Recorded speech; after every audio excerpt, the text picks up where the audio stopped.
Es para mí un verdadero honor estar en esta fecha memorable ante todos ustedes que les encanta la literatura. Y es verdaderamente un orgullo que un nicaragüense, como lo es Plutarco Cortés, ya tenga otra edición más en el historial de su vida literaria y esta vez editado en España. Me es grato, como les decía, en este día tan especial presentar una semblanza biográfica del fecundo poeta, filósofo y narrador Plutarco Cortés. Nació en San Francisco, municipio de Santa Teresa, Carazo, el 15 de enero de 1947. Desde muy joven sintió la pasión por la literatura. A fines de 1991 irrumpe en nuestro medio intelectual apadrinado por el inolvidable poeta amigo Álvaro Urtecho. En 1994 publica su primer poemario, Bajo el agua vertical, con editorial Decenio. En 1995, su segundo poemario, Víspera del Diluvio, con fondo editorial del Centro de Investigación de la Realidad de América Latina, CIRA. En 1996, Isayana, paranormal o víctima de seres extrahumanos, relato donde describe el caso de una joven que sufre de alucinaciones múltiples y a la que él mismo la sacó de semejante estado precisamente en su pueblo natal.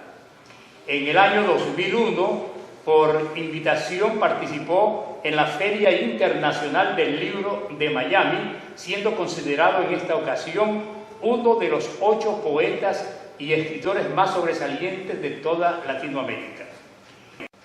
En el año 2003, su primera novela, La mala digestión, con editores Grupo S.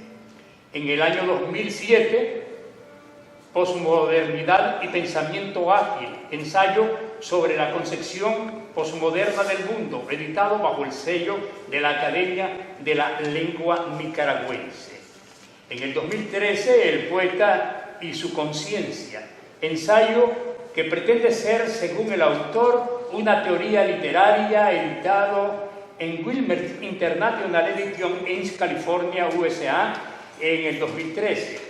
Hoy nos presenta Plutarco su nueva obra, la novela Nací para vivir, publicado en España por Chiado Editorial. Hace un momento yo quiero que le demos un sonoro aplauso a quienes presiden este acto conmemorativo.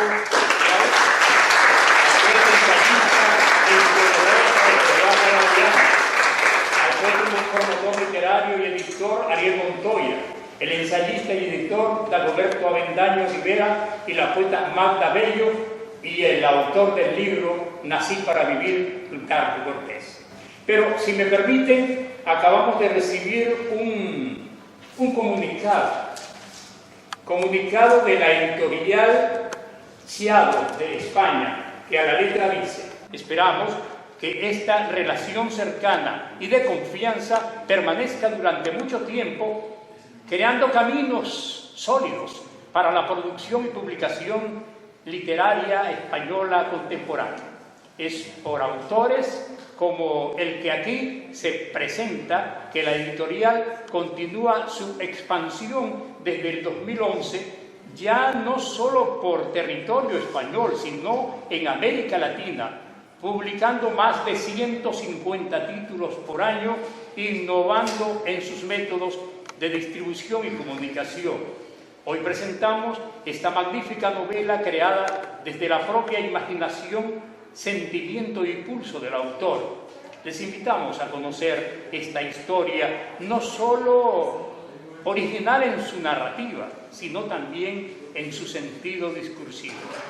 El equipo de Chiado Editorial les agradece la atención por nuestra ausencia, deseando y confiando plenamente en el éxito de esta novela de nuestro autor Plutarco Cortés.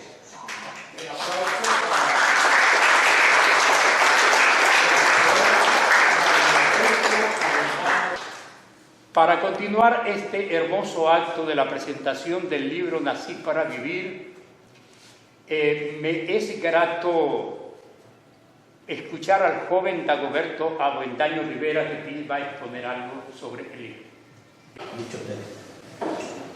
Cada historia es una búsqueda que exige a quien la narra encontrar la forma que ésta debe tener para ser presentada. Esa búsqueda es, en sumo, el principal reto que cada escritor tiene para materializar su arte y darle una forma concreta, que sea cuento, novela, poesía.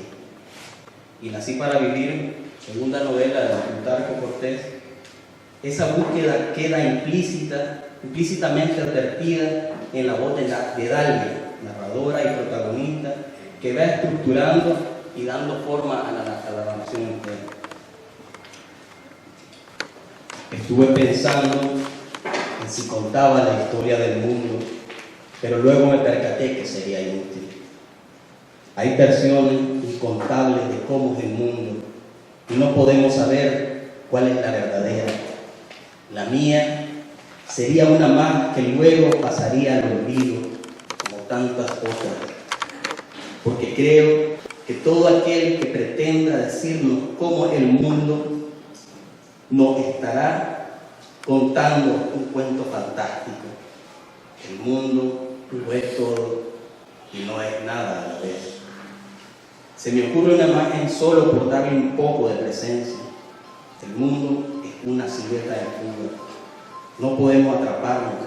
Cuando lo buscamos, en el mejor de los casos, nos encontramos a nosotros mismos. Esta historia es la de una mujer esencial, Dalia, que desde el inicio, como vimos en la cita, al principio de la novela, se nos hace notar la fuerza de voz y el carácter cuyo propósito no se ablandan ni a empujones, como dice ella, cuando de alcanzar lo deseado se trata. Desde el título, Nací para vivir, que puede tomarse como un paratexto de la novela, encierra, en síntesis, el estado de ánimo que más caracteriza al personaje. Dalia nos narra la historia que podría ser la de todo migrante pobre centroamericano que va ilegalmente en búsqueda del sueño americano. En todo momento, Dalia es una mujer fuerte, práctica, ajena al encasillamiento, de víctima ante lo adverso, sea cual sea la circunstancia. Nací para vivir, más que tratar el drama del ilegal hacia el norte en búsqueda de algo mejor, es la historia de quien no se deja para trazar una ruta hacia lo que uno quiere para sí mismo. Esta novela, Nací para vivir, se le puede aplicar lo que Jasper dice a la existencia. Es un perpetuo movimiento de flujo y reflujo, de fracaso y victoria. Solo puede irse al reposo por la angustia, al abandono por el desafío, a la creencia por el espectáculo. Atención a más resuelto.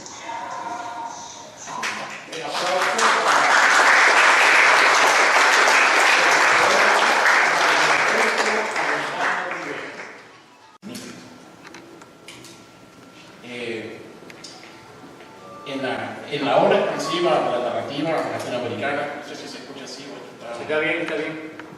Está bien. En la obra expansiva de la narrativa latinoamericana, de hace más de un siglo, sobre el tema tan en boga siempre de la inmigración latina y tan contemporáneo y necesario, hispana, centroamericana, mexicana, etc., hacia Estados Unidos y su bipolar estridencia verbal de la búsqueda del sueño americano, se inserta esta nueva gran novela nicaragüense con fuego en sus líneas que le dan perpetuidad y expansión iberoamericana, no solo por ser publicada por un sello editorial español, Chiado, Nací para vivir, del poeta, filósofo posmoderno y escritor nicaragüense Plutarco Cortés, sino por la vigencia del tema y por los aportes narrativos que superan en gran medida a la novela escrita y publicada por autores nicaragüenses en el extranjero. Novela que retrotrae al testimonio, pero no ese testimonio verbal que tan flaco se encuentra hoy en día y que en un pasado político solo fue pasto para las doctrinas políticas, pero que hoy, como mucha poesía periodista o revolucionaria, no juegan ningún papel como calidad poética literaria o como exponentes del género de testimonio.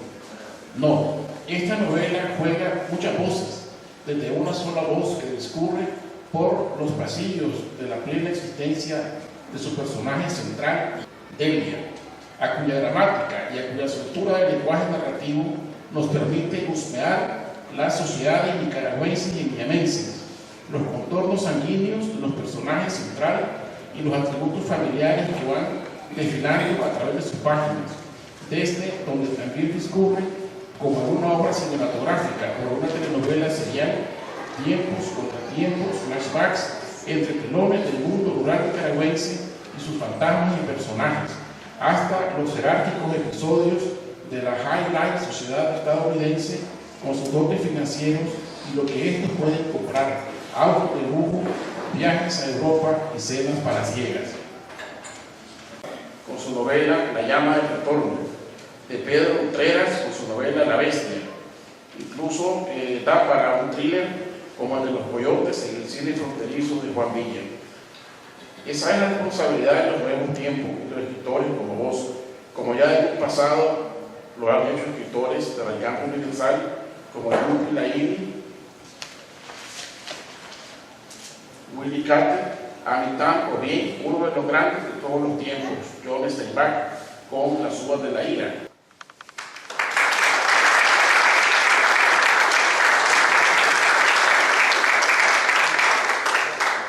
Quiero informarles que en la antesala yo había seleccionado un capítulo de la novela para leer, pero después pensé que el personaje era femenino y que sería mejor que lo leyera una mujer.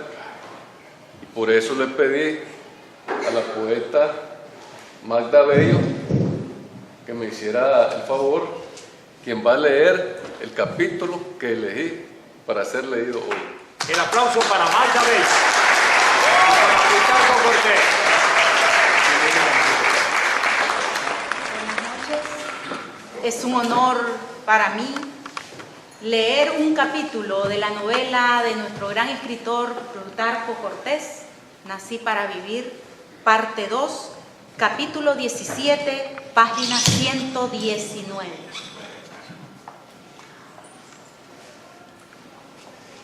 Puedo contar una historia de mí misma. ¡Qué privilegio! Soy una realidad pensante, pero también una realidad lingüística. Puedo hacerme sentir, pero también puedo hacerme entender y escuchar. Una cosa no pensante, una cosa no cualquiera. Un bloque de cemento y arena, por ejemplo, nos impone su presencia mediante un borbandeo de electrones, pero no puede decirnos, estoy aquí. Soy un bloque de cemento y arena que formará parte de una pared. Y esta, a su vez, formará parte de una gran estructura arquitectónica. Y esta, a su vez, podrá servir para diferentes menesteres de los seres humanos. Un león podrá distinguirse de los otros animales, podrá rugir y sabrá que con su rugido hará sentir su presencia imponente, pero no podrá dar una explicación de cómo su existencia contribuye a mantener el equilibrio del ecosistema. Solo los seres humanos podemos dar explicaciones de por qué hacemos lo que hacemos y por qué no hacemos lo que no hacemos. Podemos recordar el pasado, podemos, unos más, otros menos, vivir el presente, sentir el presente, disfrutar el presente. Podemos también reflexionar sobre el futuro. ¡Qué privilegio! Podemos fijarnos metas. Somos susceptibles de sufrir, pero también experimentamos la felicidad. Mi padre recuerda su infancia, pero no reniega contra nadie. Recuerda su juventud y dice que estuvo pletórica de buenos momentos. Trato de contar mi vida en estas páginas. Eso es lo que pretendo en mi primera instancia, pero no puedo hacerlo sin referirme a aquellas personas con las que a través de mi existencia me ha tocado interactuar, sin referirme a aquellos momentos de mi vida que la mayoría de ustedes no tienen ni idea de la mezcolanza de eventualidades de que tuvieron compuestos. No puedo incluso sin referirme a aquellas cosas que de alguna manera me han afectado, algunas negativamente y otras de modo positivo en mi estado espiritual o emocional. El gallo de Néstor en casa de mis padres todos los días me despertaba con su canto madruguero y después, cuando estaba a orillas del río que separa Guatemala con México, mientras observaba a la gente que hasta en ese momento había compartido conmigo el mismo propósito, escuché dentro de mi cabeza su canto característico y sentí miedo. Pensé que si estaba alucinando, estaba por volverme loca. Pero gracias a que me acordé de que mi padre afirma que todo está dentro, que nada hay fuera, que llevamos todo el universo dentro de nosotros. Este principio tiene mucho sentido para mí. Inferí que debía llevar el gallo como todos los demás dentro de mí y concluí que escuchar voces o el canto de un gallo dentro de nuestra cabeza puede ser algo natural, un don a veces, y abandoné la idea de que me pudiera estar volviendo loca. Soy relativamente como los otros seres de mi misma especie. No soy un fenómeno, soy como cualquier otra persona. No soy un ser extraordinario, ni nada por el estilo. Soy verbal, soy hecha de palabras como todo el mundo. Si al nacer no se hubiera dicho nada de mí, mi nacimiento no hubiera sido real. Es una niña, doctor, dijo la enfermera. ¿Cómo le va a llamar? Le preguntó a mi madre. Delia, dijo mi madre. Delia Cortés. Y me convertí en un bebé real, con un nombre particular.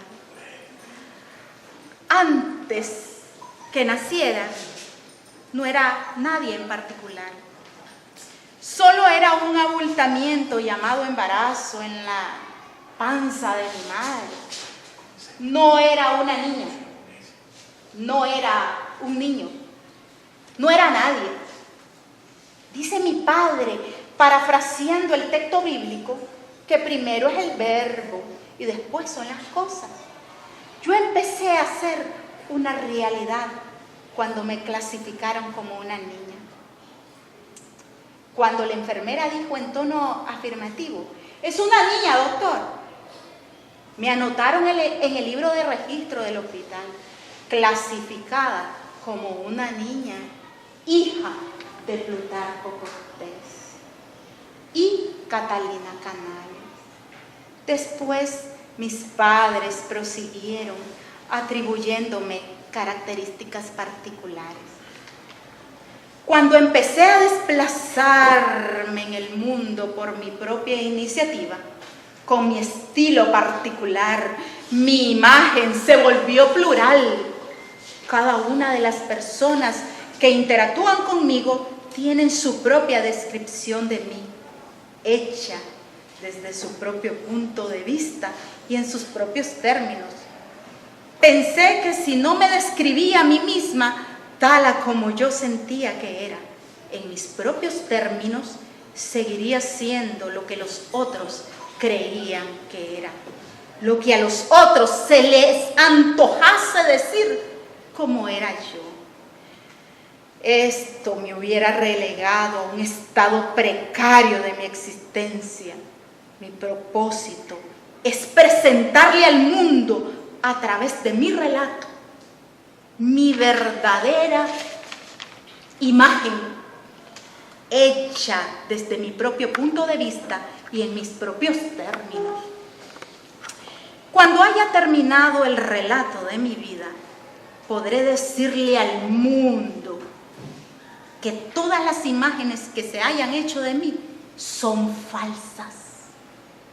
Yo soy tal como yo me concibo, como yo me describo.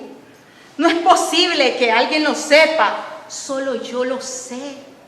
Por mucho que me bañe, por mucho que use jabones de baño y me refriegue con pasty americano, aún llevo incrustados en los poros de mi piel partículas de tierra del barrio marginal en que me crié. Toda cosa tiene un origen, el universo biológico como tal, mi origen como ser humano, se remonta en un estadio lejano de la naturaleza.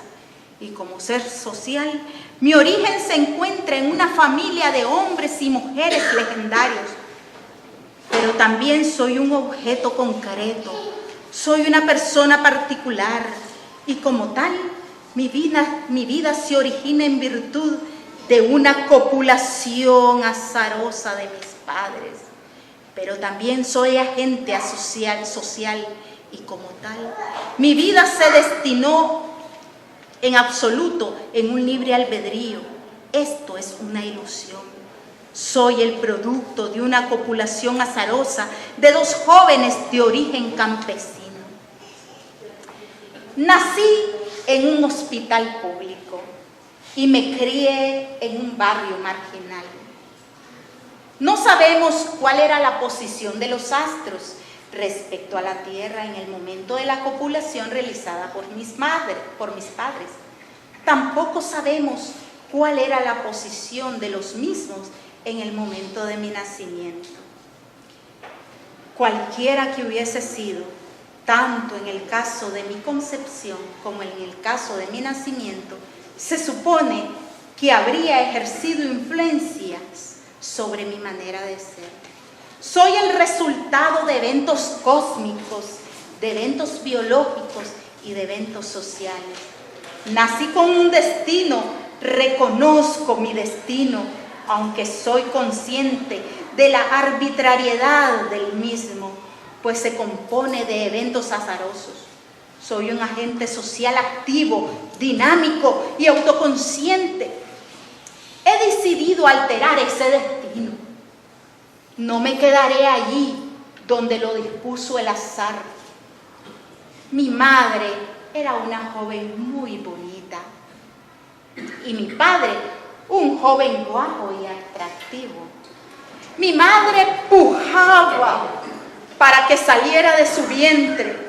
Pensaba que iba a parir una niña linda, pero no fue tal. Cuando la enfermera me puso en sus brazos, descubrió que su niña era fea. Piel morena oscura, una nariz achatada, dos ojos demasiado grandes, pómulos resaltados. Mi madre se entristeció, pero no me rechazó. Dice que me arrulló en su pecho, que sintió por mí una compasión infinita y me dijo en voz muy baja para que nadie le escuchara: te quiero, hija. Así como has venido al mundo, no importa que seas como eres. Pensó que mi padre no me iba a querer, que me iba a rechazar por dos motivos: porque era una niña y porque era fea. Cuando a mi padre le dijeron que yo era fea, No fue mi madre quien se lo dijo, fueron otras personas. Mi padre contestó: así creyeron de mí cuando era niño. Creyeron que era feo. Y después todo el mundo tuvo que retractarse. Sé que es él, pero no sé en dónde estoy yo. Siento su aliento cálido, siento el ardor de su sangre. Creo que debo de ser aire, o tal vez llovizna fina que refresca el pasto de sus ojos. De pronto reacciono y sigo siendo yo. Yo en mi lado sombrío después de la copulación. Yo reiniciando mi actividad empírica.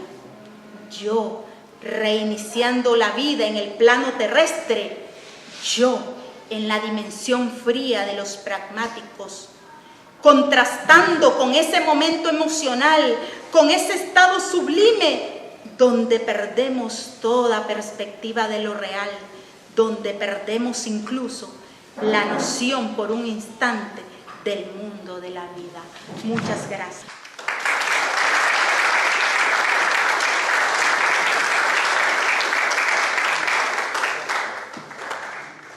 Qué emotivo, qué belleza de narrativa. Se metió en el papel como una verdadera actriz radiofónica de aquellas novelas de Radio Mundial que nos hizo vibrar con su narrativa Magda Bello. Sí, va a hablar mi maestro, claro, el poeta, ensayista e historiador, doctor Jorge Eduardo Arellano. No pudo haber encontrado Plutarco una mujer que haya interpretado también este capítulo representativo y antológico, o sea, bien escogido, como fue la lectura del capítulo 17.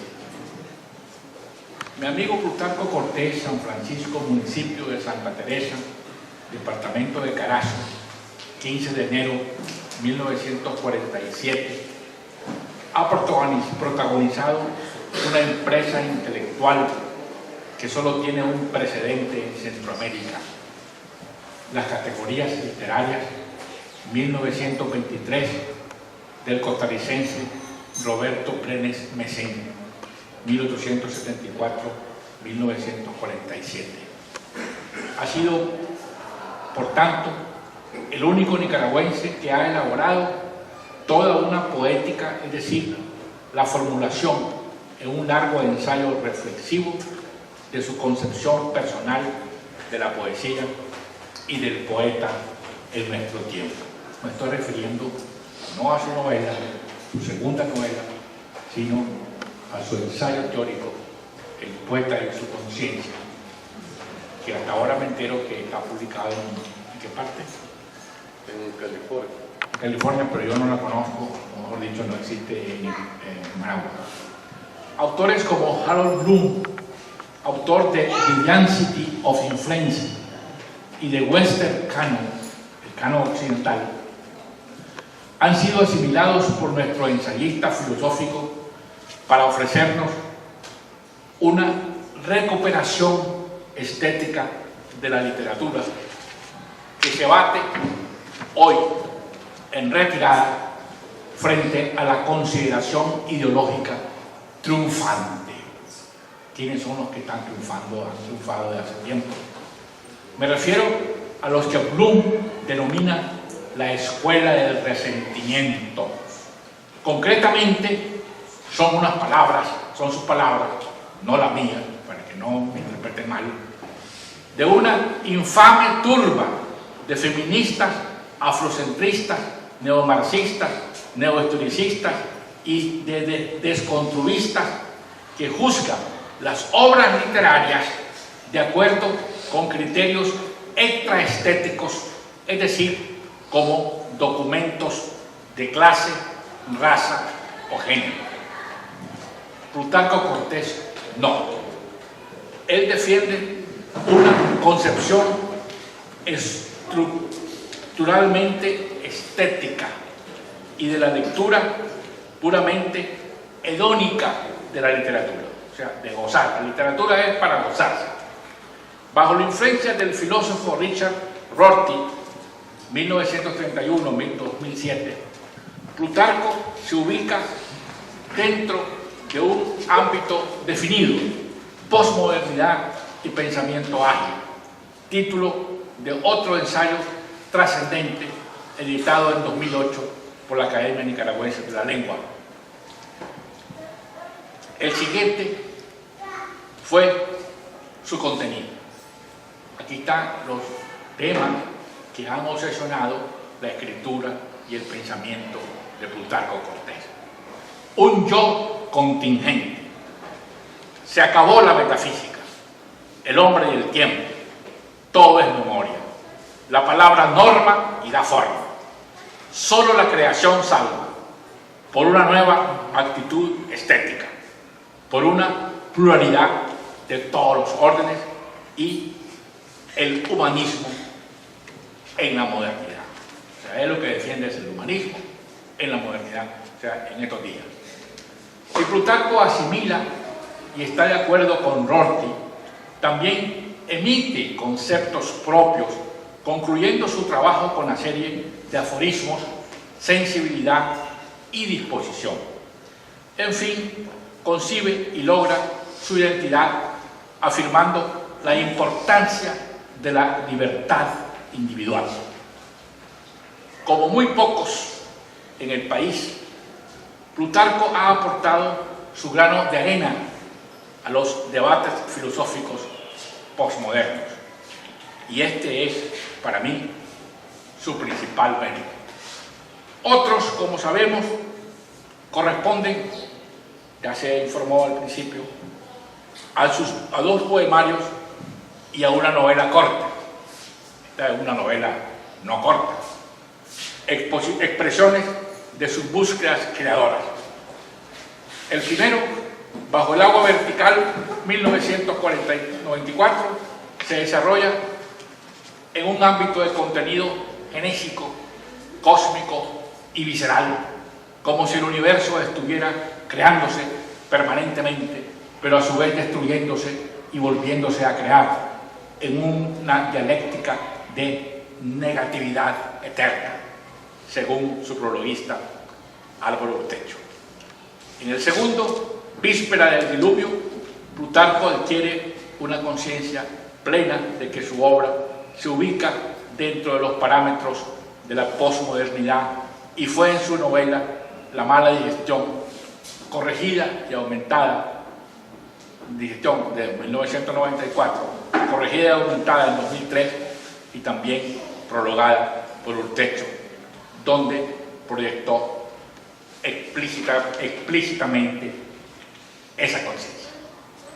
Entonces, una culminación de su proceso escritural y de búsqueda de su propia identidad es esta segunda novela y cuarta obra, Nací para vivir, 2017, en la cual asume una voz femenina para contar con múltiples detalles la existencia de una mujer caracterizada por su coraje, fortaleza y vitalidad. Ella es una convencida de realizar el llamado sueño americano, y tras muchas peripecias lo logra hasta cierto punto. Criada en un barrio marginal, lleva en su interior la riqueza que origina el sufrimiento y el sacrificio, el optimismo pletórico de una mujer enamorada de la vida. Es sensible, consciente de poseer dentro de su alma todo el universo. O sea, este es el personaje completamente desarrollado. Hecho con palabras, como ya lo dijo, lo leyó Macabeo en el capítulo 17. Se reconoce tal como se concibe, al margen de las imágenes que se han hecho de ella, etcétera, etcétera, etcétera. En fin, centrada es una novela centrada en su objetivo, sin digresión alguna y cuasi autobiográfica. Cuasi autobiográfica porque No es autografía, es la autografía de su hija, ¿verdad? Y emplea luego el léxico nicaragüense. En pocas palabras, lo que ha conformado Plutarco en esta obra es un tremendo retrato y elogio de una mujer nicaragüense, de una mujer princona, por hablar en nuestra lengua. Y eso es todo. Hemos apuntado algunas otras cosas más, pero no deja de también él indirectamente incorporarse al corpus narrativo, porque hay referencias poco a poco, de vez en cuando en cada bueno, ¿qué más? Y eso es todo. Tal vez me acuerde de alguna cosa